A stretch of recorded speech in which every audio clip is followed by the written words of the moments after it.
गांव का नाम था कालीगढ़। यह उत्तर प्रदेश के एक सुदूर इलाके में बसा था, जहां की गलियां संकरी थी, घर मिट्टी और खपरेल के बने थे और चारों ओर पीपल और नीम के पेड़ फैले हुए थे। गांव के लोग परंपराओं को पूरी शिद्दत से मानते थे और हर त्योहार बड़े हर्षोल्लास से मनाते थे। लेकिन जब बात खूनी चंद्र ग्रहण की आती तो पूरा गांव भय से कांप उठता। बुजुर्गों का कहना था कि इस रात कोई अनहोनी जरूर होती है। गांव में एक बूढ़ी औरत थी जिसे सब दादी सुमित्रा कहते थे। उसने कई बार गांव वालों को इस रात के बारे में चेताया था। चौपाल में बैठकर वह कहती, इस रात कोई भी बाहर न निकले, वरना फिर कभी वापस नहीं आएगा। लेकिन युवा पीढ़ी इसे अंधविश्वास मानती थी। इस बार भी जब चंद्र ग्रहण की रात आई तो गांव में एक अजीब सी बेचैनी फैल गई। मंदिर के पुजारी पंडित गोपाल दास ने घोषणा की, ग्रहण के समय घरों के अंदर रहो, हवन करो और भगवान का नाम लो। लेकिन कुछ नौजवान इसे बेकार की बातें समझ रहे थे। रात के 10 बजे चंद्र ग्रहण शुरू हुआ।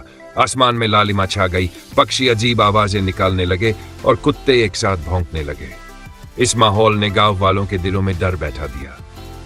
गांव में अर्जुन नाम का एक युवक रहता था जो साहसी था और इन बातों पर विश्वास नहीं करता था। उसके दोस्त रवि और सूरज ने उससे कहा, अर्जुन, चलो देखते हैं कि सच में कुछ होता है या नहीं। अर्जुन हंसते हुए बोला, यह सब बुजुर्गों की मनगढ़ंत कहानियां हैं। चलो आज इस भ्रम को तोड़ते हैं। तीनों दोस्त गांव के बाहर उस पुराने पीपल के पेड़ के पास पहुंचे जिसके बारे में कहा जाता था कि वहां आत्माएं भटकती हैं। हवा ठंडी हो गई थी और पत्तियां सरसराने लगी थी। अचानक उन्हें किसी के कराहने की आवाज सुनाई दी। आवाज पुरानी हवेली की ओर से आ रही थी जो वर्षों से वीरान पड़ी थी। अर्जुन ने कहा, हिम्मत है तो अंदर चलो। रवि और सूरज घबरा गए, लेकिन अर्जुन के जिद करने पर वे भी उसके साथ चले गए। हवेली के अंदर धूल ही धूल थी और दीवारों पर मकड़ियों के जाले थे। जैसे ही उन्होंने पहला कदम अंदर रखा, दरवाजा खुद ब खुद बंद हो गया। तीनों की सांसें अटक गई।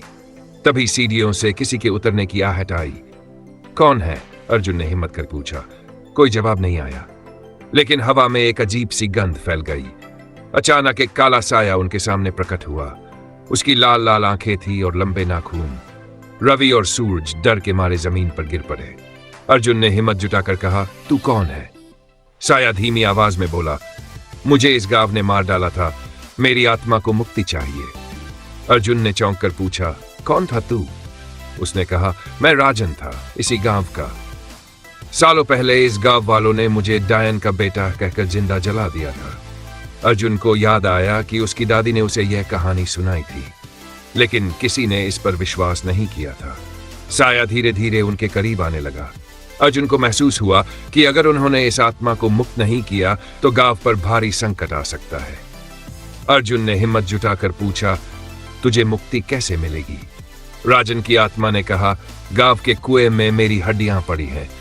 अगर उन्हें निकालकर गंगा में प्रवाहित कर दो तो मैं मुक्त हो जाऊंगा। अर्जुन, रवि और सूरज तुरंत गांव लौटे और बुजुर्गों को पूरी बात बताई। पहले तो किसी ने विश्वास नहीं किया, लेकिन जब अर्जुन ने हवेली में सुनी बातों का जिक्र किया तो गांव का सबसे बूढ़ा व्यक्ति बोला, यह सच हो सकता है, हमने उस बच्चे के साथ अन्याय किया था। अगले दिन पूरे गांव ने मिल कुएं से हड्डियां निकाली और विधि विधान से उन्हें गंगा में प्रवाहित कर दिया। जैसे ही हड्डियां गंगा में प्रवाहित हुई, हवेली में जलती लाल आग शांत हो गई। चंद्र ग्रहण भी समाप्त हो गया और सुबह की पहली किरण के साथ गांव में शांति लौट आई। गांव वालों ने उस दिन से यह ठान लिया कि अब वे किसी भी निर्दोष पर अत्याचार नहीं करेंगे। अर्जुन, रवि और सूरज गांव के नायक बन गए, जिन्होंने एक आत्मा को मुक्ति दिलाई और गांव को भय के साये से बाहर निकाला। खूनी चंद्र ग्रहण की रात का यह रहस्य हमेशा के लिए गांव के इतिहास का हिस्सा बन गया। लोगों ने सीखा कि अंधविश्वास और गलत धारणाओं की वजह से किसी को भी सजा नहीं देनी चाहिए।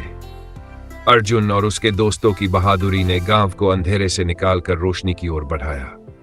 इस कहानी ने पूरे गांव को एक नई सीख दी। सच को हमेशा स्वीकार करो, अन्याय के खिलाफ खड़े रहो और किसी भी निर्दोष को गलत मत समझो।